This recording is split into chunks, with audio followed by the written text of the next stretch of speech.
अस्सलाम वालेकुम नाज़रीन, मां आहियां शुएब अली उमरानी ऐं तव्हां ॾिसी रहिया आहियो BR टाइम न्यूज़।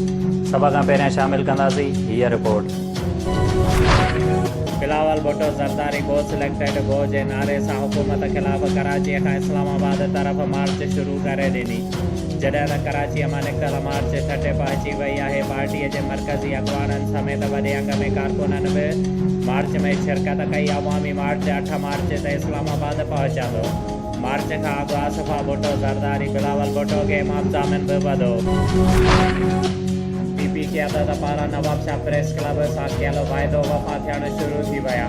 डिवीज़नल सदर ऐं अॻूणे सूबाई वज़ीर ज़िया हुसैन नजार पार्टी अॻवाननि सां गॾु नवाब शाह प्रेस क्लब पहुची सदर मुशर्रफ अली भट्टी ऐं काबीना खे 50 लख रुपयनि जी ग्रांट जो चेक ॾिनो। ॿिया 50 लख बि जल्द ॾियारण जो ऐलान।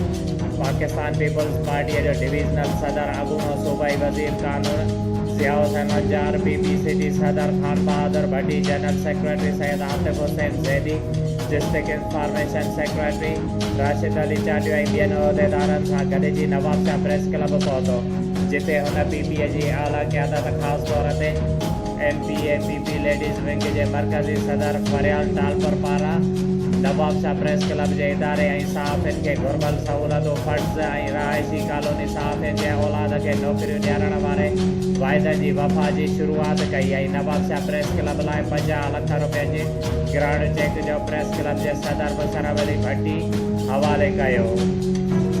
शुएब अली उमरानी खे ॾींदा इजाज़त। वधीक ख़बरुनि ऐं अपडेट्स लाइ ॾिसंदा रहो BR टाइम न्यूज़।